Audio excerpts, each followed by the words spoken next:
þegar allir héldu að það væru lítið eftir af samningaviðræðunum, þá bara skyndilega boðað til verkfalls. Sonja Ýr Þorbjörnsdóttir, formaður BSRB.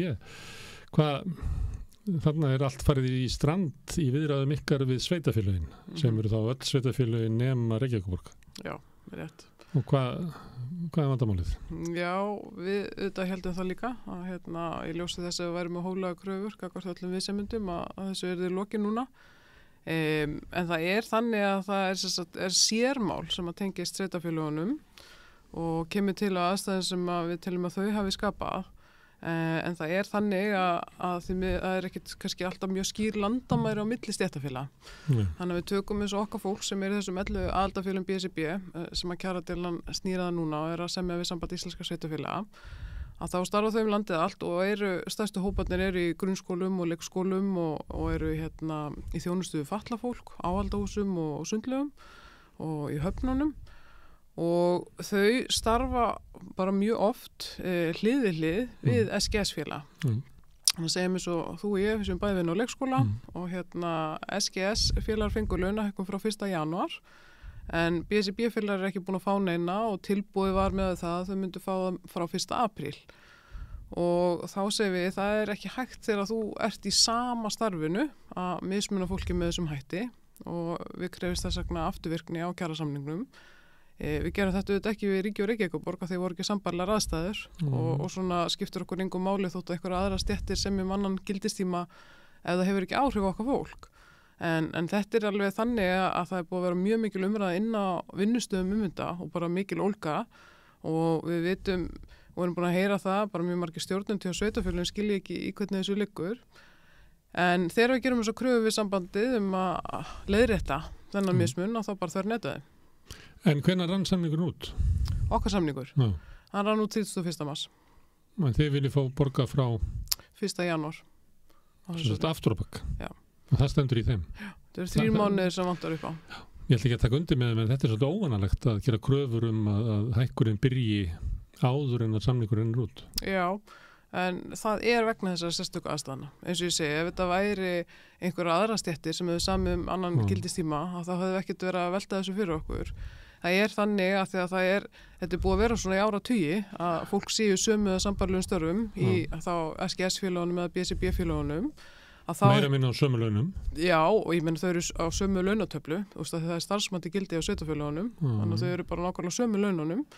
Að þá hefur bara síðastliðin 20 ár alltaf verið passað upp á að heildarverðmæti og kjarabætur þessar kjarasamninga séu eins, af því það er ekki hægt að mismuna fólki. Þó svo að samningarnir séu ekki með sama gildistíma? Nei, þeir hafa alltaf verið með sama gildistíma. Hvað gerðist? Akkur ferði þetta til? Í þetta skiptið? Já. Það sem við heyrum er að ástæðan er svo í síðustu kjarasamningum 2020 að því að ef við reyfum aðeins upp hérna 2020 þá tók mjög langa tíma að gera kjarasamninga og sambandið var búið að semja við eins og iðnaðarmenn fyrir áramót þá 2019 og þar var gildistíminn til loka mars 2023 og bara allir kjarasamningar sem voru gerðir í þessari lotu við Ríki, Reykjavíkurborg og sambandi voru með þennan gildistíma. Svo breytist eitthvað hjá sambandinu og þau fara að krefjast þess að okkur nokkra vikna tímabili að gildistíminn verði til september 2023 og við vorum að heyra það fyrst núnundaginn að ástæðan fyrir því að þau voru með þessa kröfu var að þau sá sængsina útbreyta og þau myndi líklega stefna í verkfall hjá Eflingu í þessari kjarasamningslotu sem við erum í núna, 2023 og raunverulega hafi staðið vilji til þess að veikja mátt þeirra verkfalla með því að þá væri friðarskylda á SGS-félögum og BSRB-félögum. Af því þetta eru svona sambærileg störf hjá sveitarfélögunum. Það voru náttúrulega verkfall hjá Eflingu gagnvart sveitarfélögunum sem að voru frestað þarna út af COVID og byrjuðu svo aftur og skiluðu Efling á geturánaganeldi. Já, og þau byrjuðu samt ég meina við erum undir þetta þarna í kringum ef við erum undir þetta 9. mars 2020 og ef ég mani þetta rétt, það voru verkfall Eflingar svolítið seinna. Þannig að þú veist, hvort að þetta hafi legið fyrir... Frestuðst eiginlega út af COVID, tóku svo upp aftur. Þannig ég var að reyna að rifja upp hvort það hefði legið fyrir á þessum tímapunkti þegar sambandi er að vesenast með gildistíman, hvort að Efling ætlaði sér í verkfall eða væri byrjað undirbúið að gera þess. Þannig það er þannig að allavega þessi samningsaðili, sveitarfélögin, horfi sérstaklega á Eflingu að þessi undirbúa það að semja við Eflingu og reyna að semja við ykkur og SGS einhvern veginn til þess að veikja samningsstöðu Eflingar. Já, það er þær útskýringar sem við fengið sko núna, af því að við erum náttúrulega spurt á móti, þau segja bara mjög skýrt, þið fáið enga afturvirkni, það er mismunandi gildistími og þið bara hefðu þetta að semja öðruvísi.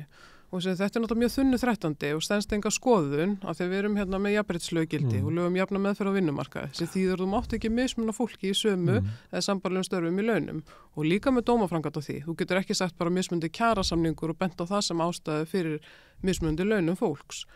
Og þá bara koma alltaf með þetta sama, það er engin svona frekari útskýring á þessu og svo segir við, okkur er þetta svona? Okkur eru allir opinberi launagreiðendur með gildistíma og kjarasamningum við sína viðsemjendur til loka mars nema þið og þá er umverulega bara í 3 tilfellum. Það var sérst Efling og það voru sjúkrarlegar og svo var þetta Landssamband slökkviliðs og sjúkraflutningamanna.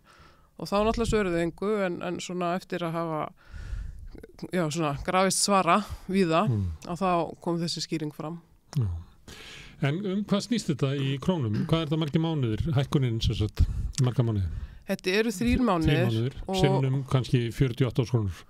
Sko, ef maður tekur að meðaltali yfir allan hópin, þá er þetta í kringum 140 krónur. En þetta er þá, ef þetta er afturvirkni, þá er það misjamt. Þú veist, ég menna, lægsta hækkunni 35.000 og svo er þetta upp úr, sko. Þú veist, þú getur verið 40 og eitthvað. Hvað er það stór hópur? Sko, þau sem falla undir kjarasamningarna hjá okkur eru í kringum 7.000 manns. Já. Og það er það sem að sveitarfélögin er að reyna að losna við að borga. Eru þá Sko þau segja að þetta sé 800 milljónir segja það á fundum og segja milljarður í einhverju minnisblöðum sem það er lagt fram.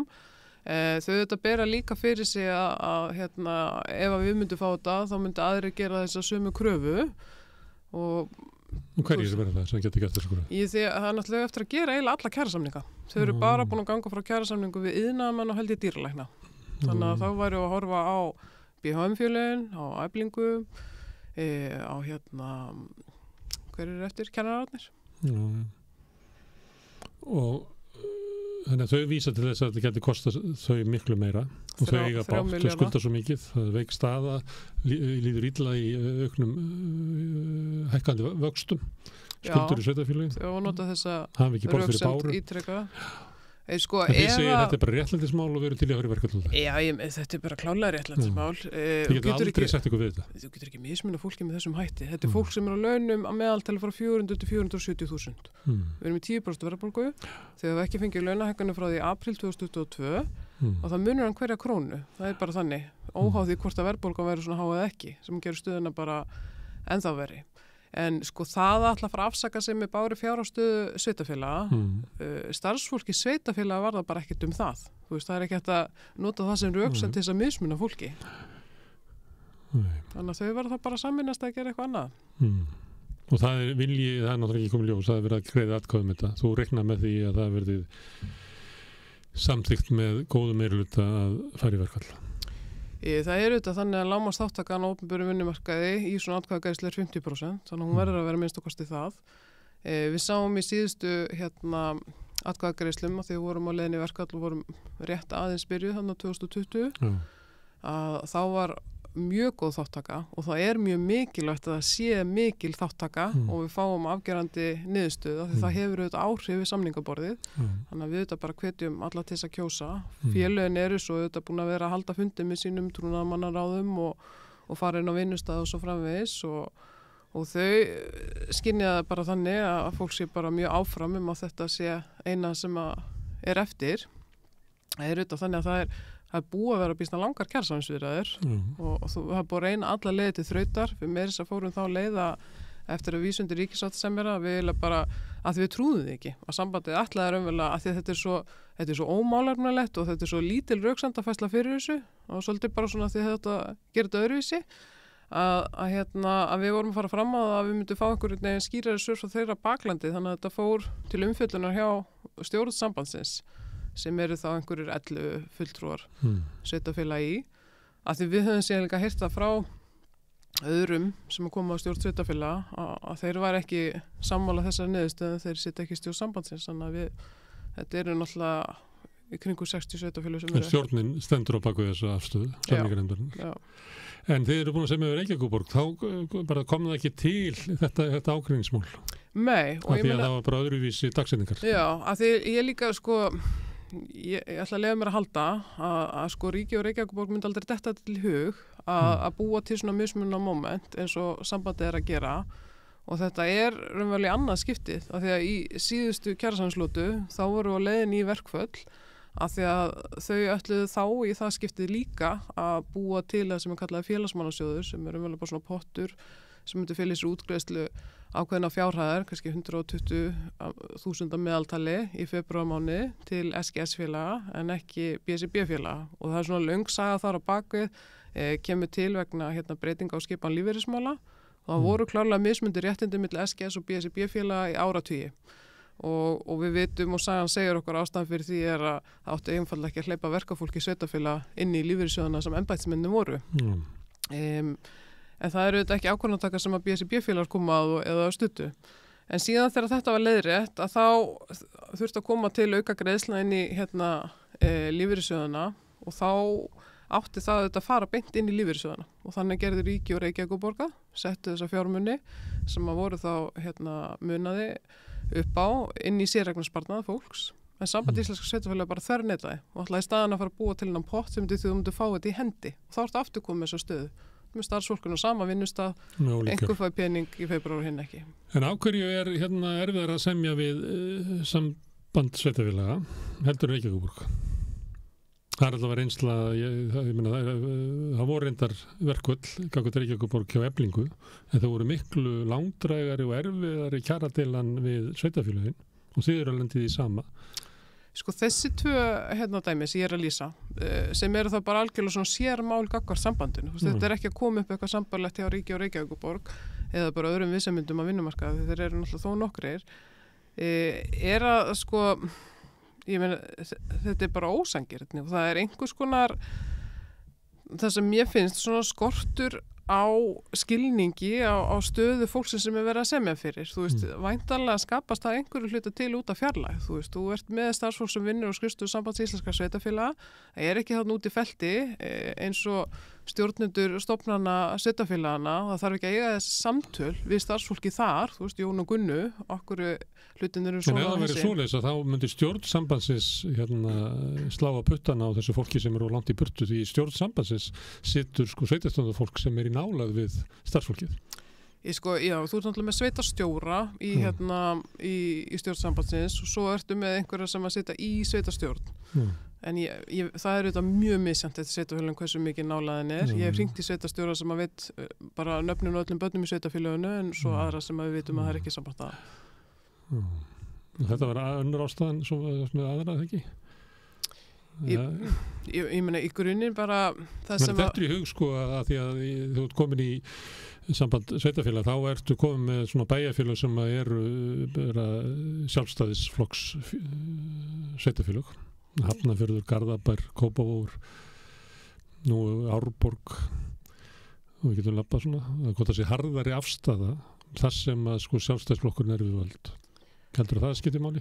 Sko ég held að ég upplifa þannig að sko sveitafélögin hlustið þetta á ráðgjöf sambandsins og það kannski það sem ég hef stórar áhyggjur af því að við sjáum núna í gegnum bara síðastliðin ár að ráðgjöf sambandsins, við tökum bara svona lögfræðilega álitaefni varðandi réttindi starfsfólks að við teljum svona býstna eða svona allt of oft að það sé verið að ráðleggja sveitafélögum eitthvað sem á okkar mati augljóslega á skjön við lög og dómaframkvæmd.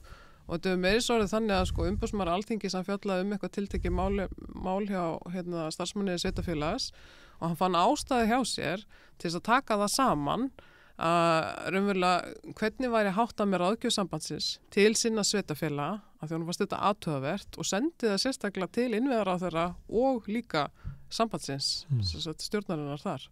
En það hefur ekkert breyst og þetta var 2019 og dómsmálin hafa verið miklu fleiri síðastliðin ár varðandi starfsfólk sveitafélaga vegna svona óbilgirni og ósangirnis okkar mati og bara ekki réttara túlkunar á lögunum og kjarasamningum heldur en varðandi ríki og Reykjavíkurborg. Þannig að sveitafélagin ætti að taka til í sínu sambandi. Já. Og það verður kannski verkefni nýs formans. Það nýr formaður, og svo koma nýr framkvæmdastjóri í maí. Nýr framkvæmdastjóri? Já, hann mun koma Karl Björnsson að láta störfum í maí og ég veit ekki hvernig Arnar Þór hefur störf. En það nýr formaður sem kemur úr Reykjavík. Já. Og svolítið skrítið að heyra hana svara fyrir samningana fyrir hinn sveitarfélögin.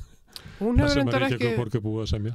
Hún hefur reyndar ekki svara neinu sko. Það var bara sett mynd með yfirlýsingu frá sambandinu. Af henni. Já. Það var ekki hennar svör. Nei, en hins vegar hefur bara lögfræðingur á kjarasviði sambandsins sem hefur í forföllum forma samninganefndar verið að veita viðtöl. Herðu, við erum í tímum þar sem verðbólga, vaxtahækkanir, húsnæðismarkaðurinn í leiga að hækka, húsnæðiskostnaður að hækka, býtur mjög á kaupmátt hinna tekjulægstu og raunverulega langt upp eftir tekjustigunum og það kannski þeir sem eru ofar þolið að betur að standa af sér einhverja erfiða tíma í einhverju misseri. Þá fólk sem til þess í BSB sem ræður bara ekki við það. Þótt að þú bendir á að þessi réttlætismál sem að fástu núna, þá snýst þetta líka að bara fólki má ekki missa þessa krónur sko. Svo, ég meina, fyrir utan það að segja ósækjart að maður við hliðina og að fá þeir en ekki ég. Og framundan eru síðan sko samningar í haust og í vetur og fram að þeim tíma gerist náttúrulega ekkert annað en að það bara kaupmátturinn heldur áfram að skerðast það heldur áfram hörðu verðbólga það vextir munu hækka næst það verður talað 1% viðbót og jafnvel að munu hækka síðan eitthvað aðeins meira það jafnvel þótt það sko spárgangi eftir verðbólguna þetta náttúrulega svona skringileg staða í samningum það allir að gera samninga sem eru tiltölulega veikir og eru svo að ganga inn eitthvað svona myrkan gang hvert leiðir þetta eiginlega þetta bara lítur að auka álagið á það sem þarf að koma út úr næstu samningum Já, ég meina það alltaf hluta af öllum kjarasamningum, bara almennu og opinberu vinnumarkaði að það umverulega að vera að fresta umræðu næstu því allar kröfur, allar þætti kjarasamning sem ætti annars að ræða heldur en einfalda bara launalið og desember og orlofsuppbót.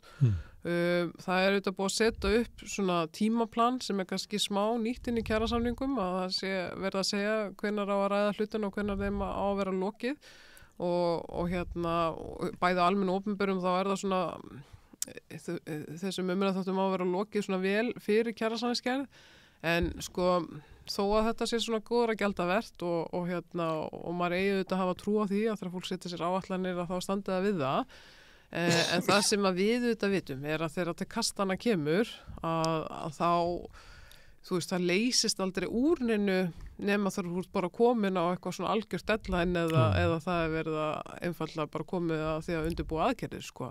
Þannig að hvort það gangi eftir veit ég ekki. Svo hangi líka margt á spýtunni það ekki. Það getur verið erfitt að afgreiða einhverja einstaka þætti í kjarasamningum vegna þess að þau tengjast yfirleitt öllu öðru sko. Þú gæti sætti við þetta ef þetta því síðan svona en þú gætir ekki sætti þetta við svona ef þetta verður svona. Þannig að það eiginlega, ég aldrei skilja almennilega hvernig þetta átt að geta gengið upp svona eins og eitthvað dóminó sko. Ég meina sumi atriðin kostar kannski ekki endilega mikla fjármuni og sumir kannski bara þessi að búið ræðið mörg ár og atvinnurekendur eru svona loksins búin að sjá ljósið í því. En hins vegar, ég meina það blasir bara við og atvinnurekendur segja hverjum einstu kjarasamningsviðræðum að þú veist, það verða að tala allt í heildarsamhengi og vilja ræða launaliðin oft miklu fyrr heldur en stéttarfélögin af því þessi ég meina það telur allt inn í kostnaðarmati og við þurfum að skoða þetta út frá því.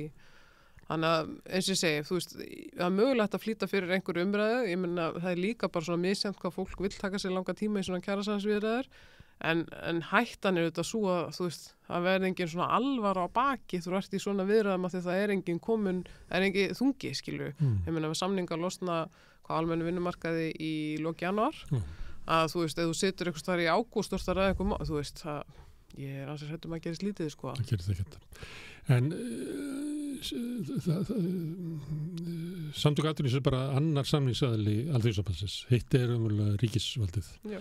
Og það hleðst alltaf upp þar og var að hlaðast upp að þessu skammtímasamningum og því var slegið á frest umverulega kröfum stórar aðgerðir í húsnæðismálum, í skattamálum og ýmsu öðru. Það var kannski ekki slegið á flest kröfunum varandi húsnæðismál. Ég meina það var mjög að búið að vera í, nú veit ekki hvað ég rekja mig langt aftur, en við erum að tala alveg vel fyrir fjöldamána áður en þau skrifu undir almennu vinnumarkaði. Þá var búið að þoka í þá átt að það var að reyna að búa til einhvern allavega sameiginlegan skilningu hvað ætti að gera. Og síðan verið að reyna að vinna úr því og margt langt komið. Eitt af atriðunum sem þetta að gerast frekar seint og í gangi núna að skoða hvernig húsnæðisstuðningi á að vera háttað því okkar kröfur það að þurfa að hækka stuðning og þá verið að skoða hvort það að sameina eða horfa frekar til þess að húsnæðisstuðningur heilt yfir, hvort sem að vaxtabætur umorðið fyrir fólk sem á eignir eða að leigja, að þú sért frekar að horfa til þess hverju þurfa stuðningnum að halda og sérst svolítið að mæta út frá því og þetta getur orðið býsna langt samtal þannig að það geti orðið einhver bið að komist einhver niðurstaða í það og svo þetta líka samtalið leigubremsuna, það tekur náttúrulega óratíma með hvað að mínum að þetta einfalt mála þegar við hefum okkur fjölmarga fyrirmyndir erlendis frá. Og getur verið hættulegt að vera bara með húsnæðisbætur og enga leigubremsu því það leiðir til þess að þú ert raunverulega bara að flytja styrkin yfir til þeirra sem að leigja út til okrarna, þeir fá mest út úr þessu. Og þetta verður náttúrulega haldast í hendur, þannig að þetta eru svona á sambærilegum stað í vinnunni. Það er einhver aðgerðir. Nei, og á sama tíma núna eru fréttir það að vera að draga úr framkvæmdum þannig að margt sem bendir til þess að húsnæðiskreppa muni bara aukast. Já, og það eru þetta hægt en það er búið að setja sér plan þessar 35.000 íbúðir á 10 árum það ekki? Er ég ekki fór með rétt að tölu og krafan okkar hefur verið og þar af verði að því það á að gefa í þetta á að vera svolítið framhlæðið að byggja fleiri íbúðir á fyrstu árunum og svo hægar á síðustu 5 að það verði allavega byggðar 1000 íbúðir innan almenna íbúðakerfisins og svo eru þetta líka verið að ráðstafa inn á hlutdeildarlánin. Það sem ég óttast með þetta. Hlutdeildarlánin dóu náttúrulega bara drottninsinum af því að þau bara það var svo þröngt öll mörk þannig að það var ekki til húsnæði sem að fjalla undir þetta Það eru mjög margir ennþá innan verkalýðshreyfingarinnar sem að hafa mjög mikla trú á þessu og að keyra mjög fast á þetta og það verið að stefna því að auka fjármagnið í hlutdeildarlánin en ég sammála, ég hef áhyggjur af því að það hafi raunverulega þetta hafi ekki skilað neinu hingað til og þá er spurningin hvernig við nýtum best fjármunina en ég hef líka áhyggjur af því að þú veist við sjáum það líka bara núna ég menn þetta hefur áhrif á verktaka og framkvæmdaraðila á markaði og þess vegna höfum við líka sagt það mjög skýrt að í þessu uppbyggingu og þessi krafi 1000 almennar íbúður það er líka bara til þess að halda sjó á einhver leiti að því við erum þó með aðila sem að getur haldið áfram eins og Bjarg og sömuleiðis að tryggja það að þetta sé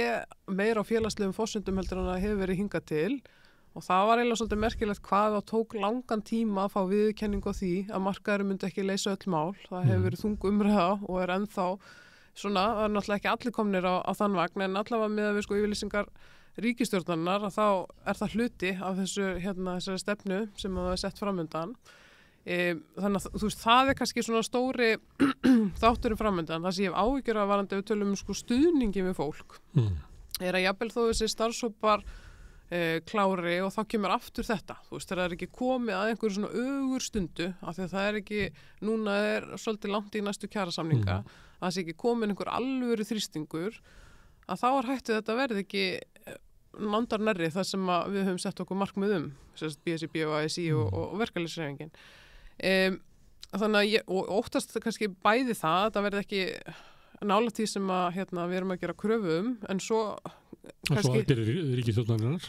Já, og svo kannski líka hitt að þau hafa hingað til svolítið gert það. Við sjáum það með fjármálaáætlunina að hún gerir ekki ráð fyrir svona mikill uppbyggingu eins og þau hafa þegar boðað og það er svolítið svona talað það, ég meina þetta verður gert samt þó að fjármálaáætlun gerir ekki ráð fyrir því að þau hafa gert það, þú veist, þessar aðgerðir sem stjórnvöld grípa til þess að liðka fyrir gerð kjarasamninga að þau hafa ekki viljað þau vilja hafa þessi spil upp í erminni, þú veist, þau eru ekki að fara að reiða fram fyrir að komið að þessari ögurstundu og við erum að reyna að segja núna það er það erfitt landslag að þið geti ekki bara beðið eftir þessu mómenti, þið þurfa að framræða þetta allt til þess að minnka þrýstingin, til þess að fólki líði betur. Og svo bætist því það sem að til þess Ragnar Þór orðar þannig að hann sé það saman þetta fólk að þau bara svikið í. Þannig að hann vill ekki semja fyrir það bara búið, komið í hendi þar sem ríkisstjórnin ætlar að gera. Þannig hann ekki til í að fallast á það að skrifa undir okkur samningur út okkur lofur ríkisstjórnarnas því hann getur bara dreigið upp mörg lofur sem voru í lífskjarasamningunum sem eru óefnd. Þú nefndir leigubremsu og það eru, hann nefnir ábyggilega líka afnám verðtryggingar. Þú kannast við þetta, það voru bara mörg lofur sem voru bara ekki nefnd. Já, sko afnám verðtryggingar er náttúrulega umræða sem hefur oft í staði, sko, já, ég veit ekki hvað langan tíma. Það er aðeins lofað, sko. Já, en já, ég er sammála að því leitinu til.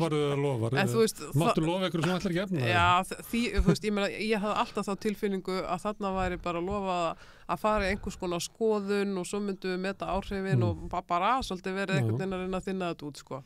En ég sammála varandi leigubremsuna, þú veist, það ætti auðvitað löngu að vera komið til kasta, en það er auðvitað ástæða fyrir því að Samtök atvinnurekenda hafa lagst bara mjög fast gegn því, en ég held að stjórnvöld finni það núna að þau komast ekkert lengur undan því að gera eitthvað. Það getur ekki verið þannig að það er samið einhver lofvörð sem eru forseta þess að verkalýðshreyfingin skrifar undir. En svo er þetta ekki efnt því að Samtök atvinnulífsins voru á móti því, sko. Þannig þá er eins og að við semjum allt nema náttúrulega auðvitað eitthvað sem Samtök atvinnulífsins er á móti, við getum aldrei samið það því þau eru á það.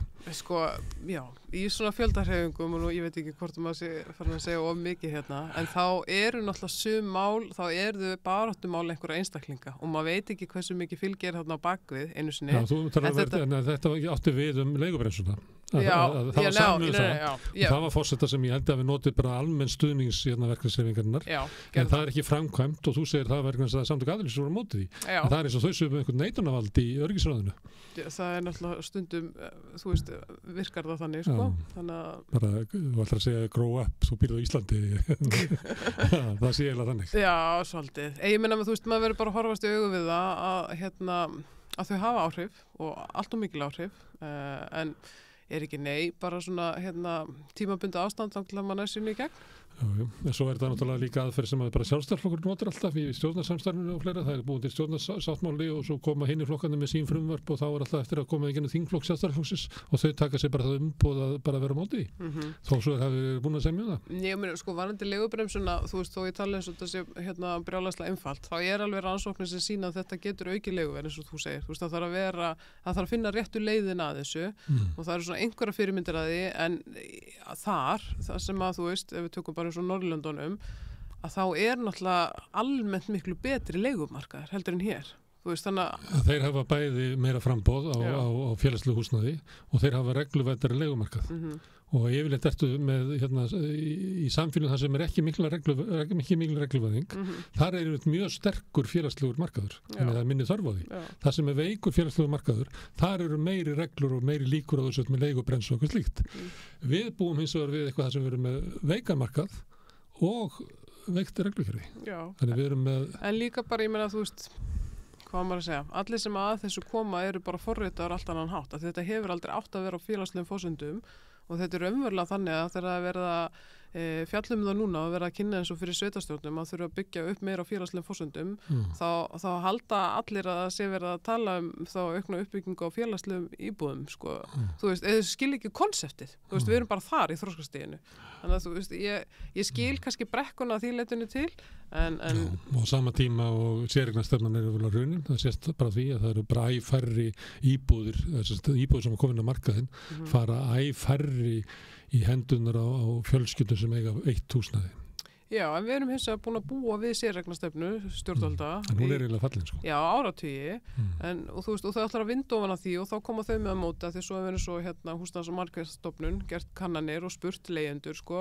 Þú veist, eða bara fólk, myndur fyrir eitthvað vilja leigja eða eiga og auðvitað segja allir eiga þegar leigumarkaðurinn er ömurlegur og þá notaðu það sem þú veist, þannig að þetta er einhvern veginn það er aldrei 30 hæðin eða hverju möguleikarnir eru, það er bara alltaf verið að koma eins skamt frá þessu eins og hægt er. Til þess að koma því inn í hausnaðum, þá þarf verkalýðshreyfingin að mæta samhent með kröfur og hendur stjórnvöldum. Hún er mjög samhent þegar kemur á húsnæðismálum og reynda flestum þessum málum sem snúa stjórnvöldum, allavega ASÍ og BCB og svo er BHM og KI oft með okkur líka. Ég talaði við Finnbjörn í gær Hermannsson sem að flesti spáði að verði forseti Alþýðusambandsins í lok vikunar. hann var að tala að það að samina alþjóðsamband, fólkinu alþjóðsambandsins til góðra verka. Hann ætla ekki að fara að leysa deilur milli fólks, heldur beinaði að einhverjum verkum. Ég spyr hann að því til þess að ná alvöru slagkrafti gagnvart kröfunum gagnvart ríkisvaldinu í húsnæðismálum, skattamálum, bæði vaxtabótunum og barnabótunum og þessu niðurbroti velferðarríkisins. Hvort að það væri ráð að taka BSRB og félaga með því. Þegar kemur að þessu kröfum, það sem þeir sömu efnisatriði og erfitt að sjá fyrir sér að þetta vera eitthvað munur á kröfum BSRB eða alþjóðsambandsins í skattamálum eða barnabótum eða húsnæðisbótum. Það engin munur eins og staðan núna, ekki ná þau breytum stefnu, sko. En sko, þegar þú ert með svona stóra fjöldahreyfingu eins og við erum að það tekur þetta allt býsna langan tíma og svo þetta eins og núna þegar þú veist eru svolítið breytingar á fólki og ýmislegt annað sem að fólk þarf að verja tímanum í en það sko ef við tökum við svo lífskjarasamningin að þá var raunverulega bara samtali við ASÍ laði fram sinn kröfugerðarlista gagnvart stjórnvöldum og við vorum hann að dreina borðinu og áttum eitt fulltrúa sameiginlega, sérst BSRB, BHM og KÍ og þá var samt samtalið svolítið meira út frá þessum forsendum eða þennan kröfugerðarlista ASÍ og við hugsaum BSRB með bara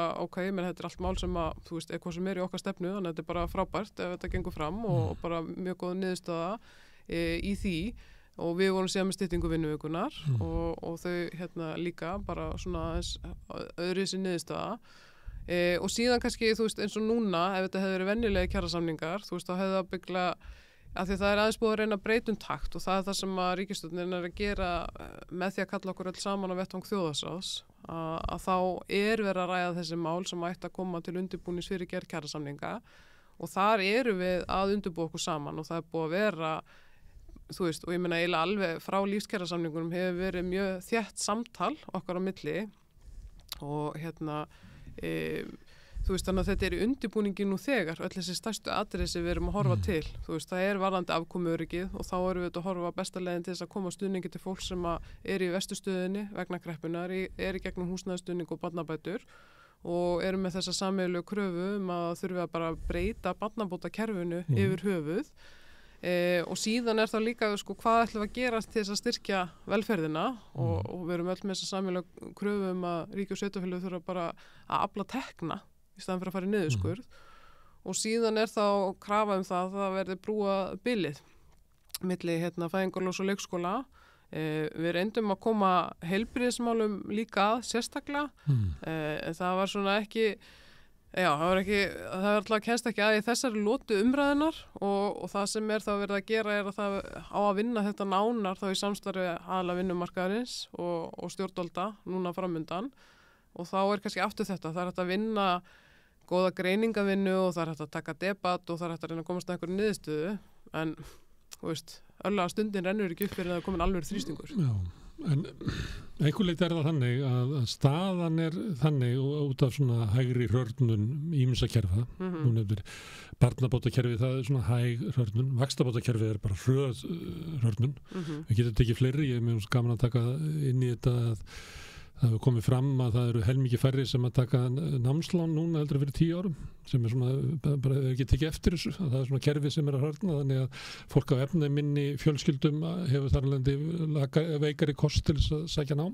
En vitum við eitthvað, að því ég hef ekki heyrt þetta vitum við ástæðanu fyrir okkur? Það að því að það námsláninu þá lág, að fólk hverst til þess að þurfa að vinna og þá missur námslánin þannig að ef þú ert ekki með stuðning af frá fjölskyldunni að þá ertu í fulli vinnu með námi til þess að geta að lifa af. Já, og svo náttúrulega húsnæðismarkaðurinn að kemst ekki inn sem reynda dýrt hjá félagsstofnun stúdenta að leiðar, það fyrir nú bara slagar í að vera kannski 70% námslánum sem við getum fengið, sem við borgar að það á venjulegum húsnæðismarkað þá kostar þetta mikið, þannig að þetta bara kerfi því að það næri ekki að mæta framfærslunni hjá krökkunum sko. Þannig að þau þurfu bara að fara að vinna og þar alveg missa þau rétt inn á náman.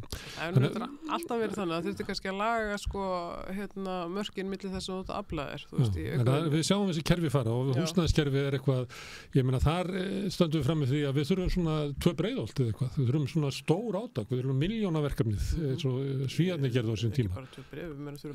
Þannig að það er ekki þannig að í þjóðhagsráði sé að stilla svona aðeins, laga þetta, ná einhverjum árangri gagnvart í SA sem að vilja ekki neitt sko. Þannig að þess vegna ég að spyrja svona samstöðuna hvort þetta sé ekki samningar þar sem verkefnisstjórnin þarf að koma fram og gera raunverulega kröfu stór átök í uppbyggingu velferðar. Jú, og það er það sem ég er að lýsa. Þú veist, það er það sem er verið að undirbúa. Það er hins vegar mjög flókið, þú veist, ég ætla ekki að tala fyrir hönd ASÍ. Ég meina, það er mjög langt síðan að við komumst á sameiginlegu niðurstöðu þar að segja ASÍ og BSRB og BHM og KÍ svona þau helstu málefni sem myndu vilja leggja til grundvallar. Og svo verða breytingar hjá ASÍ og eftir standa þessi máli, menn eins og þú nefnir, þú veist, stefnumál ASÍ og BSRB eru nánast þessum, þú veist, ég held að sé ekkert, eða þú veist, örf á atriði sem að við værum mögulega ósammála, þú veist, en annars bara eitthvað svona myndi liggja milli hluta. Kannski raðast aðeins öðruvísi upp á listan. Já, en samt, ég meina, forgangsröðin er alltaf svo sama, þú veist, við erum alltaf að tala að það verður að styðja við þau sem að, eiga erfiðast uppdráttar, þú veist, og ég meina, ASÍ og BSRB þú getur ekki lifað þessum launum nema að hafa velferðarkerfi við hliðina, það bara þannig. Það er helvíti ef þú þarft að lifa þessum launum án þess að hafa sko öflugt velferðarkerfi. Og ég meina, við erum náttúrulega með eins og rannsóknum vörðu og var þar að fara að kynna nýja niðurstöður næsta miðvikudag. Ég meina, við erum eins og rispu plata að koma þessu framfæri, hversu margir eiga upp með að ná endum saman, hvaða áhrif það hefur, rannsóknir sem sýna að það hefur áhrif, þetta er áhættu þáttu varandi þunglyndi og kvíða. Það hefur búið að vera mjög mikil umræða sko brotthvarf af vinnumarkaði og ég meina, vinnuálag er eitt stór áhættu þáttur, en fjárhagserfiðleikar það líka. Og fjárhagserfiðleikar aukast eða út á leigumarkaði, eða út einstætt foreldri, eða út öryrki, við vitum þetta alltaf. Já, ég meina, hver eru mest útsetti fyrir fátækt? Það eru börn á Íslandi. Það er alltaf ótrúlega staða. En þetta er svona, ég meina, þá kemur alltaf eins og við rættum áður, þú veist, svarið frá stjórnvöldum, það er hvað mestu jöfnuður á Íslandi og svo bara stoppar umræðan þar og það er alltaf svona verið að reyna nýta á það. Þess vegna þarf átök til þess að koma þessu gegn. Já, ég meina, hvernig heldur þetta haust verði? Heldur þetta verði átaka haust? Já, þú veist, ef að þetta verður áfram viðbragðið, þú veist, ég meina, við finnum það að það er vilji hjá ríkisstjórninni til þess að reyna að bregðast við og vinna sér svolítið í haginn, þannig að það sé ekki bara allt undir á einhverjum einu tímapunkti sem væri þá lok janúar 2023. Okkar kjarasamningar losnaði þarna í mars 2023, þannig að mjög stutt á milli. Þannig að átökin var það kannski ekki haust, það verða þá eftir áramót, en ég held að vera bara mjög breið samstafa að það er komin tími til breytinga. Þú veist, við getum ekki verið stöðugt að benda á hvað raunverulega skortir upp á. Við erum ríkt land og við getum bara útdeilt raunverulega þessu með öðrum hætti. Og þá er þetta að tala það verður að koma fram í fjárlaga vinnunni hvað ríkisstjórnin ætlar að leggja til þess að hér verði hægt að ná saman samninga. Já, mér finnst óásættanlegt ef að þau ætla að taka þetta með við hvað það er margt undir og þessum þú ert að nefna, þetta er basically bara hversu horfir í velferðarkerfinu, þú veist, það þarf að styðja við það og það ætlar að fara að býða bara með og ætlar að vera með rosa stóran pakka akkurat þegar kjarasamningar eru, þá verður fólk bandbrjála og fyrir hvernig það gert. Það er náttúrulega líklegast með að hvernig hlutin hafa verið hingað til að ríkisstjórnin haldi spílanum þetta að sér og allt það. Já, ég held og ætla að koma með Trump til þess að leysa einhverja samninga í lokin, þannig er þetta alltaf vel. En ég meina með við stöðuna hvernig hún er núna og svona með það sem að varða er að fara að kynna, svo ég segi það bara hreint út, að ef það verður ekki brugðist við, þú veist, þá verður bara styrjöld. Ok. Ragnar Þór, ég ætla að tala við yngra fólk eftir þættum mótmæli. Tilefnið svolítið að Ragnar Þór er að boða til mótmæla. Þú heyrt það herkall hjá honum? Já, ég hef búin að heyra af því, já. Hvernig líst þér á það að þá er eiginlega hugmyndi svo að stjórnvöld ger ekki neitt nema að almenningur sé eiginlega brot á götu að krefjast breytinga? Sko þetta hefur ekki komið til umræðu innan BSRB og ef ég á að vera á hreinskilinu þá hef ég heyrt miklu meira af þessu leiðtogafundi gegnum félag okkar í Landssambandi lögreglumanna og svona þeirra undirbúningi og þú veist, já, og þú hefur heyrt það í fréttum, það er svona mikið viðbragð og þetta er mikil áhætta og þau eru búin að vera mikil þjálfun. Ég hef ekki svör frá BSRB hvernig fólki líst á þetta en ef ég sér svona persónulega og horfið þá til félaga minni Landssambandi lögreglumanna þá vil ég ekki gera mikið til þess að búa til meira öryggisók sko. En það er tímasetningin en tilefnið. Já, tilefni, ég er alls sammála því. Það er alveg reyna. Svo tala kannski að verði, eins og þú segir, það verði átök í haust. Það næst ekki í gegn. Það sem að þarf að nást í gegn nema með einhver svona átökum. Nei, en ég meina svo er 1. maí á mánudaginn, þá er kröfuganga. Ég held að það væri alltaf mjög skýr skilaboð ef að fólk myndi fjölmenna í kröfugöngu og halda uppi sínum kröfum og kröfuskiltum og svo framvegis og vera duglegt við að koma skilaboðunum á framfæri. Þú veist, það er hægt að gera margt úr þó að það sé kannski ekki svona stór staða og ekki kannski síður af því það er 100 ára afmæli göngunnar að fólk launafólk sinni lit og mæti. Já, herðu, við erum að enda þarna, Sonja. Samstöðin er í eigu hlustenda, áhorfenda og lesenda. Þú getur átt samstöðina ásamt öðrum félögum í Alþýðufélaginu. Þú getur gengið í Alþýðufélagið á samstöðin.is. Þar er hnappur sem segir skráning.